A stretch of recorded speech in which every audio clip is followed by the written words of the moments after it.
अजब करप्शन की गजब मिसालें। मुर्दा अफराद के अकाउंट में भी करोड़ों की ट्रांजैक्शन का इंकिशाफ। मरहूम शहरी इकबाल आराई के नाम पर उसके मरने के बाद 4 अकाउंट्स खुलवाए गए।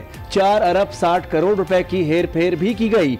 मामला सामने आते ही FBI हरकत में आ गई। पैसा कहां से आया और कहां गया, तहकीकात शुरू।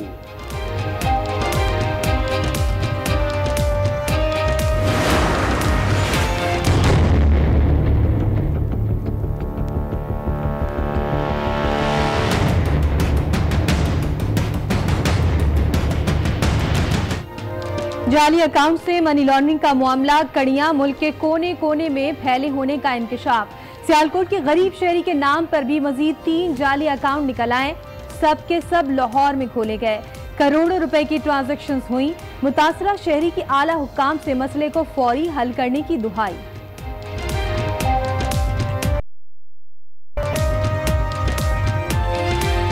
मैं हाकिम वक्त से ये रिक्वेस्ट करता हूँ, गुजारिश करता हूँ कि खुदारा इस तरह के मामला को रोका जाए ताकि हम अपने काम धंधे सब बंद करके इन चक्करों में पड़े और इनसे हमें निकाला जाए।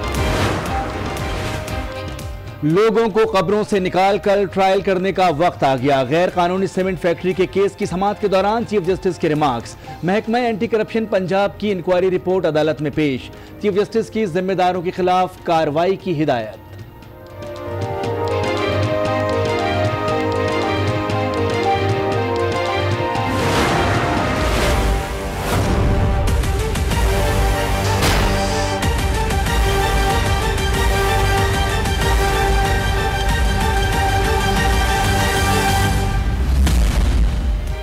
बयासी मुकदमात में मतलूब मंशा बम ने सुप्रीम कोर्ट के सामने घुटने टेक दिए। मुलजिम गिरफ्तारी देने सुप्रीम कोर्ट पहुंचा, जहां उसे इहाते अदालत से धर लिया गया। थाना सेक्रेटेरिएट मुंतकिल लाहौर पुलिस के हवाले किया जाएगा। मुलजिम पर लाहौर में सैकड़ों एकड़ अराजी पर कब्जा करने का इल्जाम है। मंशा का कहना है कि वो कब्जा ग्रुप के सरगना नहीं, सारी जायदाद उसे विरासत में मिली। ईमानदार बंदे नूं ये तफ्तीश दी जाए। सारे परचे झूठे मेरे दे हुए सियासी बेच मैनू पंजाब पुलिस तो खतरा है। मैनू मार ना देन, मैनू काउंटर ही मार ना देन, मैनू खतरा है।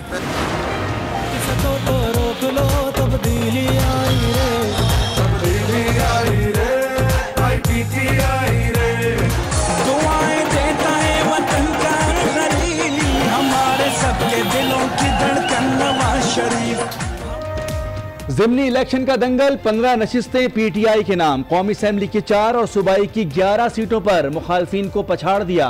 मुस्लिम लीग नून ने भी टफ टाइम दिया। PTI की जीती हुई 3 नशिस्तें ले उड़ी। कौमी की 4 और सूबाई की 7 सीटों के साथ दूसरे नंबर पर रही। काफ लीग कौमी की 2 और MMA 1 सीट हासिल कर सकी। सिंध में 2 खाली नशिस्तों पर PP उम्मीदवार फातेह।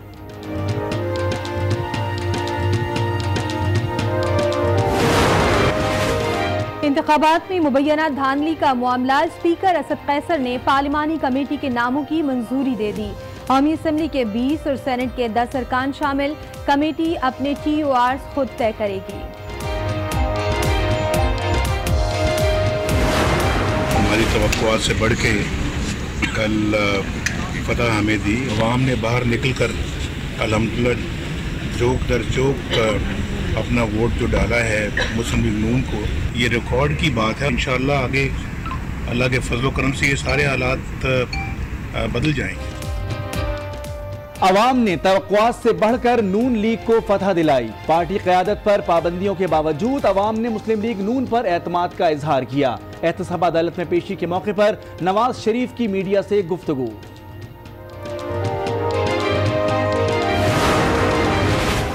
PTI ने अपनी तकरीबन 60% सीटें खो दी हैं विदिन 15 डेज। ये उनकी बेहतर कारकर्दगी का जवाब अवाम ने दिया। हुकूमत के यू टर्न पर अवाम ने भी यू टर्न ले लिया। अपोजिशन रहनुमा ने हुकूमत को आड़े हाथों ले लिया। खुर्शीद शाह बोले, ज़िमनी इलेक्शन में अवाम ने PTI के परखचे उड़ा दिए। हुकूमत की कारकर्दगी 0 नहीं बल्कि माइनस है।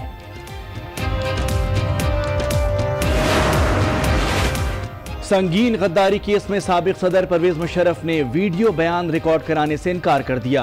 खुसूसी अदालत का बयान रिकॉर्ड करने के लिए जुडिशल कमीशन बनाने का हुक्म। समाअत 14 नवंबर तक मुलतवी।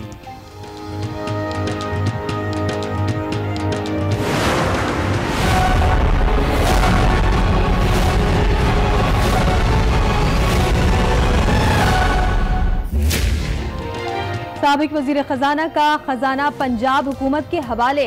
इसाक डार के 2 कनाल के 3 प्लॉट, लाहौर का 1 घर और दीगर असासे शामिल। एहलिया के जेर इस्तेमाल गाड़ियां भी सूबाई हुकूमत को दे दी गईं।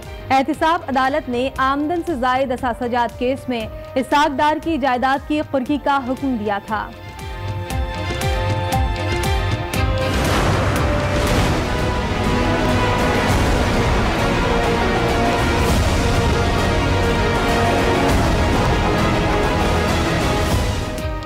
आशियाना हाउसिंग स्कैंडल में ख्वाजा बरादरान को बड़ा रिलीफ मिल गया।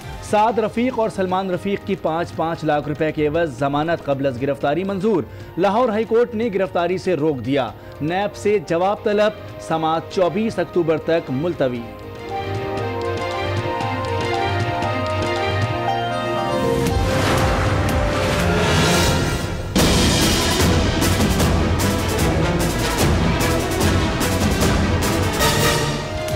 बिजली फी यूनिट कीमत 3 रुपए 75 पैसे महंगी होने का इम्कान।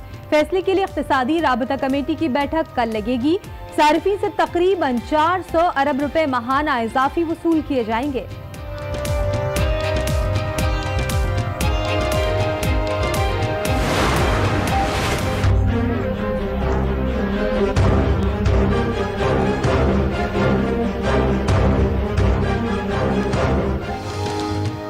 इंटो बैंक में डॉलर के मुकाबले में रुपया मजीद गिर गया। डॉलर की कदर में 1 रुपया 32 पैसे इजाफा, 133 रुपए 25 पैसे पर बंद।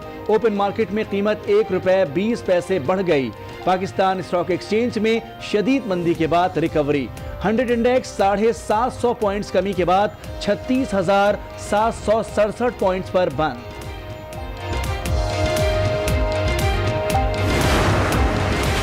हमें जो मुआशी नुकसान हुआ है और ऊपर से डू मोर सुनते हैं। डू मोर नहीं सुनेंगे। मुल्की सालमियत पर कोई सौदेबाजी नहीं होगी। वजीर मुमलिकत बराए दाखिला शहरियार आफरीदी का कराची में तकरीब से खिताब। पाकिस्तान को फलाही रियासत बनाने का अज़्म।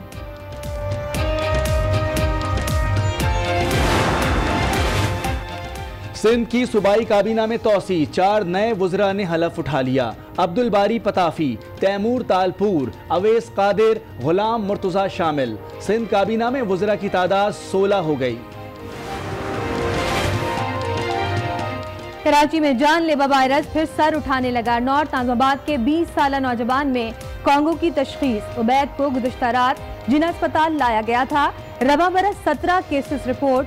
कोंगो वायरस से मुतासरा 6 अफराद जिंदगी की बाजी हार चुके हैं।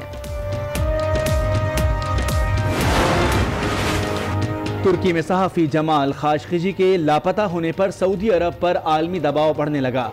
जर्मनी और फ्रांस ने भी तहकीकात का मुतालबा कर दिया। अमरीकी सदर ट्रंप का माइक पोम्पियो को सऊदी अरब भेजने का फैसला।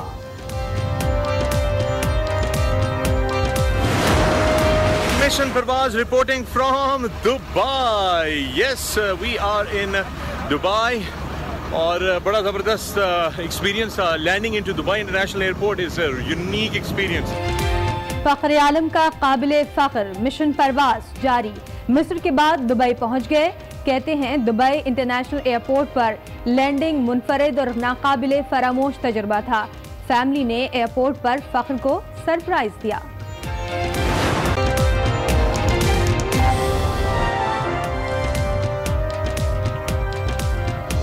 अस्सलाम वालेकुम। आज 9 बजे में आपको कहेंगे खुशामदीद। मैं हूँ शाइस्ता इकबाल और मैं हूँ मोनिस रजा। हेडलाइंस आपने मुलाहिजा की। बुलेटिन का आगाज करेंगे जाली अकाउंट से मुतालिक एक अजीब केस से।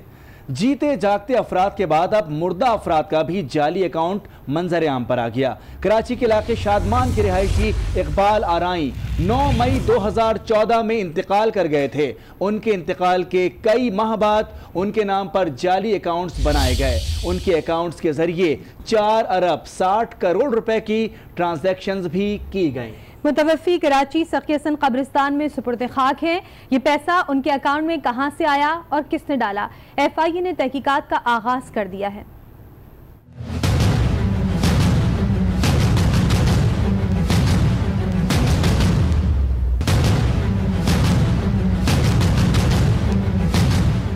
जिंदा तो जिंदा, मुर्दा भी ना छोड़ा हमने।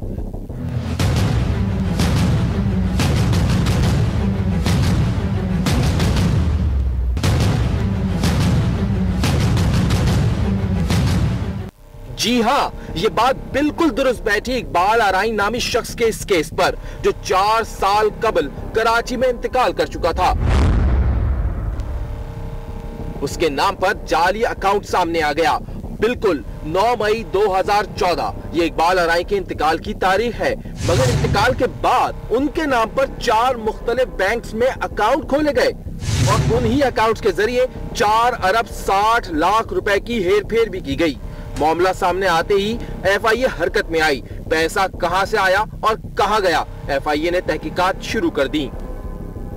जी हां, कराची के मुर्दा शख्स के जाली अकाउंट में पैसा कहां से आया और कहां गया, मरहूम के अहले खाना भी इस बात से परेशान हो गए। हमारे नुमाइंदे वकास खान मरहूम इकबाल आराई के भतीजे के साथ मौजूद हैं, उनसे मजीद बात करते हैं। वकास, मरहूम के अहले खाना का क्या मौक़िफ़ है इस सिलसिले में? जी बिल्कुल, जाली अकाउंट्स में बड़े बड़े फंड्स के ट्रांसफ़र तो देखने में आई थी, लेकिन अब ये खबर आई है कि एक ऐसे अकाउंट में भी पैसे आए हैं जो शख्स जिसके अकाउंट में पैसे आए हैं वो इस वक्त दुनिया में मौजूद नहीं। उनके इंतकाल को तकरीबन 4 साल से ज़ायद कर अरसा जो है गुजर चुका है। उनके भतीजे इस वक्त हमारे साथ मौजूद है। मोहम्मद इकबाल आराई का अकाउंट था जिसमें ये सारी रकम जो है ट्रांसफ़र हुई थी। उनके भतीजे उसामा साहब हमारे साथ मौजूद हैं, हम उनसे जानते हैं। आप ये जानते थे इस हवाले से कोई तफसीलात, आपके चचा का इंतकाल कब हुआ था और इस अकाउंट की कोई मालूमात है आपके पास कि कोई इस तरह के अकाउंट हो जिसमें बड़ी रकम आई हो? मेरे चाचू का इंतकाल 2014 में हुआ था और हमें तो खुद मीडिया के ज़रिए पता लगा। हमें तो पता ही नहीं था कि उनके अकाउंट में इतने पैसे हैं, मीडिया के ज़रिए हमें मालूम हुआ है। कल नैब की तरफ से नोटिस आया तो आज मेरे दादा हैं वो गए हुए नैब ऑफिस उनके। आपके चचा काम क्या करते थे? उनकी सैनिटरी की शॉप थी। अच्छा, कहाँ पर थी और कितना, मतलब उनका टर्नओवर, उनके अकाउंट में कितने पैसे हो सकते थे आप लोग के लिहाज से? छोटे थे, आदमी थे, गरीब थे, क्या उनके अकाउंट में इतने ज़्यादा मुझे समझ, हज़ारों में होंगे, बस लाखों में भी नहीं होंगे। गरीब आदमी थे, इतने छोटा काम करते थे। अभी जाली अकाउंट है, पता नहीं कैसे ये पैसे आए इसमें। अच्छा, आप लोग के घर में किसी को पता था कि आपके चचा के यहाँ पर इंडियन बैंक्स में ये अकाउंट है, इस हवाले से कोई मालूमात थी या उनके आप लोगों को क्या लगता है उनके इंतकाल के बाद ये अकाउंट बने? हमें तो कुछ भी नहीं पता था। हमें तो दारुल ऊर्जा वालों ने नोटिस भेजा तो हमें उसमें पता लगा कि उनका अकाउंट कोई जाली अकाउंट उनका यूज़ कर रहा है, तो उससे हमें पता लगा, वैसे हमें कुछ भी नहीं पता था। ठीक है, जैसा कि आपने सुना कि उनके भतीजे का, मोहम्मद इकबाल आराई के भतीजे का ये कहना है कि उनको इन अकाउंट्स के हवाले से कोई भी मालूमात नहीं थी। जब इदारों ने उनसे रब्ता किया, बहुत शुक्रिया वकास खान, तफसीलात बता रहे थे। 4 साल कबल मरहूम इकबाल आराई को कराची के सखी हसन कब्रिस्तान में सुपुर्द खाक किया गया। वहाँ मौजूद हमारे नुमाइंदे एहसन अब्बासी उनसे मजीद तफसीलात जानते हैं। जी एहसन, आगाह कीजिएगा, क्या बताया जा रहा है मरहूम के बारे में?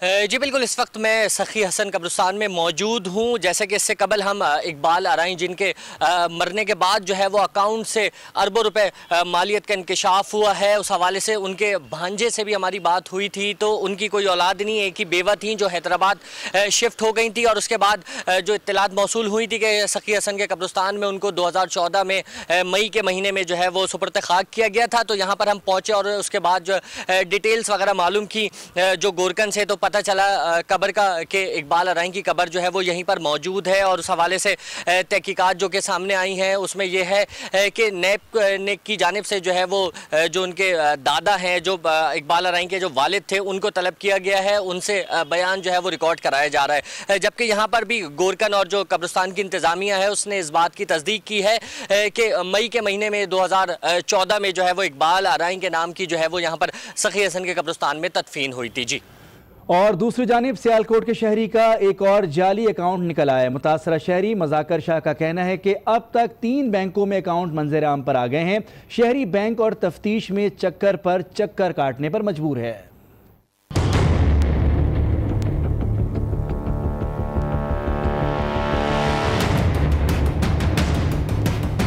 हाकिम वक्त से ये रिक्वेस्ट करता हूँ, गुजारिश करता हूँ कि खुदारा इस तरह के मामलात को रोका जाए ताकि हम अपने काम धंधे सब बंद करके इन चक्करों में पड़े और इनसे हमें निकालें। नाम मुज़ाकिर शाह, वल्दियत मुज़ाहिर शाह, मकाम सियालकोट, काम कपड़ों की प्रिंटिंग, लेकिन अकाउंट्स 3 और सबके सब जाली। एक के बाद एक मुज़ाकिर के 3 जाली अकाउंट सामने आ गए। इसी तरह मैं आज सुबह उठा और हर बैंक का चक्कर मैंने काटा है, तो वहाँ पे मुझे मालूम हुआ है कि मेरे 2 या 3 और मजीद अकाउंट हैं जो कि उन्होंने मुझे इन्फॉर्मेशन वगैरह नहीं दी, लेकिन बैंक अकाउंट नंबर लेने में मैं उनसे कामयाब हूँ। 3 बैंक अकाउंट लाहौर के ही हैं मुज़ाकिर शाह का ताल्लुक कराची से है, लेकिन काम के सिलसिले में सियालकोट में रिहाइश पजीर हैं और तीनों अकाउंट्स लाहौर के हैं। नहीं आने चाहिए। वो पेपर उठाओ ना। मुज़ाकिर बैंक्स और तफ्तीश के लिए चक्कर काट काट कर थक चुका है, इज्जत से काम करना चाहता है। इसकी दरखास्त है कि इस मसले का फौरी हल निकाला जाए। कराची में महकमे सेहत की मुलजिमा के अकाउंट को FIA ने बहाल कर दिया। खातून के जाली अकाउंट से करोड़ों रुपए की ट्रांजैक्शन हुई थी, जिस पर उनका अकाउंट सील किया गया था और कराची कोरंगी के रिहायशी खातून का जाली अकाउंट 2010 में बनाया गया था। खातून पर केमिकल कंपनी भी चलाने का इंकशाफ हुआ था, जिस पर खातून के अकाउंट को सील कर दिया गया था और आज बहाल कर दिया गया है। और अब आपको बताएं कि लाहौर में कब्जा ग्रुप का मुबैना सरबराह मंशा बम आज अचानक सुप्रीम कोर्ट पहुंच गया। कमरे अदालत नंबर 1 में मुसलसल इंतजार के बाद चीफ जस्टिस ने मंशा बम की दरखास्त ना सुनी। इस्लामाबाद पुलिस ने मंशा बम को हिरासत में ले लिया। इस्लामाबाद से रिपोर्ट करेंगे अदील सरफराज। मुताद्दिद कत्ल का लगा इल्जाम, झगड़े भी किए सरेआम, लैंड ग्रैबिंग में भी हुआ खूब बदनाम।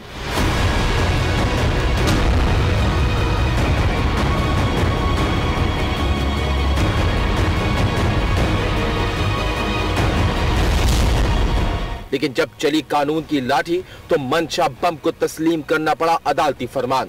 खुद चलकर आया सुप्रीम कोर्ट, जहां उसे अहाता अदालत से गिरफ्तार कर लिया गया।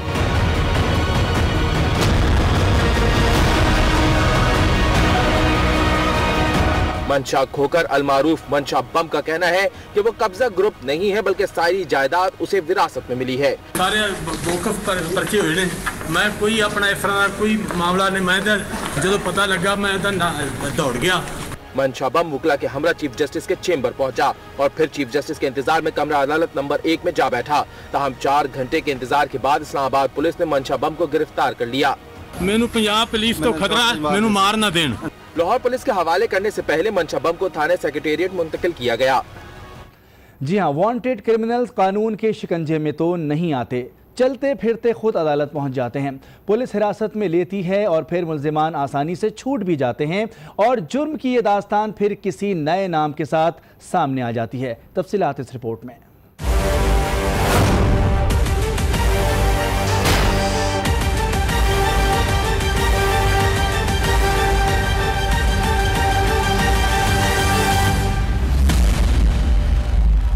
मंशा बम हो या फिर राव अनवार, दोनों ही एक से बढ़कर एक शाहकार।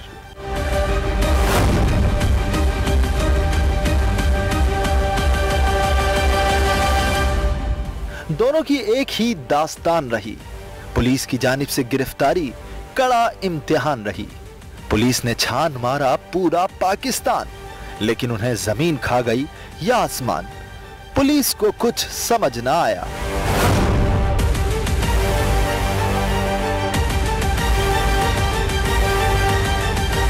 राव अनवार की छानबीन के लिए तो दुबई तक रैकेट चलाया गया।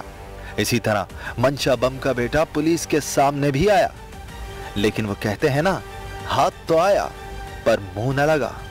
मंशा बम का बेटा पुलिस के सामने गाड़ी छोड़कर फरार हो गया। बिलाखिर दोनों का एंड एक जैसा हुआ। दोनों सुप्रीम कोर्ट हाजिर हुए और गिरफ्तारी दे दी, लेकिन पुलिस के हत्थे दोनों न चढ़ सके। मंशा बम की गिरफ्तारी की इत्तला मिलते ही कत्ल, इक़दाम कत्ल और ज़मीनी कब्ज़ों समेत 82 मुकदमात में मतलूब मुलजिम को लेने के लिए लाहौर पुलिस की टीम इस्लामाबाद रवाना हो गई है। इसी हवाले से बात करेंगे और जानेंगे आज न्यूज़ के नुमाइंदे गजनफर खान से। गजनफर, बताइएगा कि मंशा खोकर के खिलाफ कौन कौन से थानों में मुकदमात दर्ज हैं और क्या मुलजिम की तमाम गैर कानूनी जो जायदाद है उसे जब्त कर ली गई है? जी बिल्कुल शाइस्ता, ये मंशा बम जो मुबैना मुलजिम है, इसके खिलाफ 1995 में पहला मुकदमा लाहौर शहर के थाने में दर्ज हुआ, जिसके बाद अब तक जो है 82 मुकदमा दर्ज। ज़्यादातर जो थाने हैं उनमें ग्रीन टाउन, जौहर टाउन और टाउनशिप का थाना, ये 3 थाने हैं जिनमें ज़्यादातर मुकदमा दर्ज हैं। और जो मुकदमात में जो सेक्शंस लगाई गई हैं उनमें 780 समेत 302 इक़दाम कत्ल और दहशतगर्दी की जो है वो सेक्शंस जो है लगाई गई थी। ताहम अदालती अहकामात के बाद इसकी गिरफ्तारी जो है वो अमल में नहीं ला जा सकी। आज जो है इस्लामाबाद पुलिस की जानिब से अरेस्ट किया गया। उसके बाद लाहौर पुलिस ने इस्लामाबाद पुलिस से रब्ता किया और रब्ता करने के बाद इस्लामाबाद के लिए जो है थाना चूंक के SHO की सरबराही में टीम जो है वो रवाना हो चुकी है और सेक्रेटेरिएट थाने से जो है कागजी कार्रवाई के बाद मंशा बम को जो है लाहौर पुलिस जो है वो वापस लाएगी और मजीद जो तफ्तीश है, जो प्रोसीजर है, उसको आगे बढ़ाएगी। मैं इसके साथ साथ आपको ये भी बताता चलूँ कि शाइस्ता जहाँ पर मंशा बम ने ये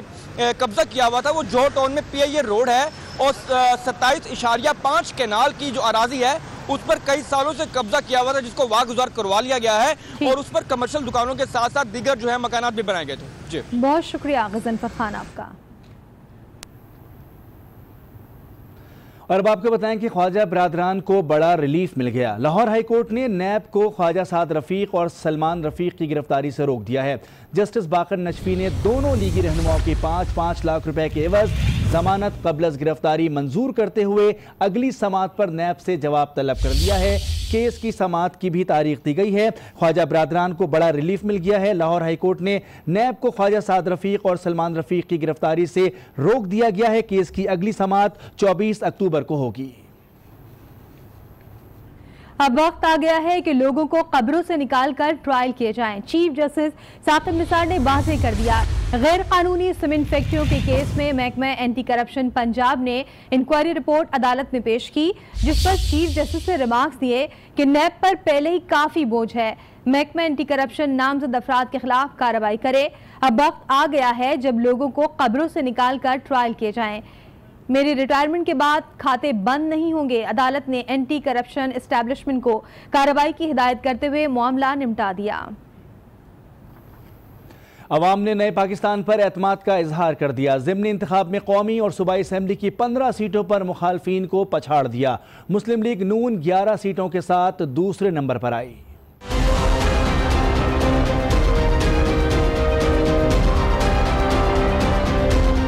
ज़िमनी इंतखाब का बड़ा मार्का, तहरीक इंसाफ ने मैदान मार लिया। 15 नशिस्तों के साथ पहले नंबर पर आ गई। खिलाड़ियों ने कौमी की 4 और सूबाई की 11 सीटों पर मुखालिफिन को पिछाड़ दिया। मुस्लिम लीग नून सेकंड लार्जेस्ट पार्टी करार पाई। कौमी की 4 और सूबाई की 7 सीटों पर कामयाबी समेटी। काफ लीग कौमी की 2 और MMA कौमी असम्बली की 1 सीट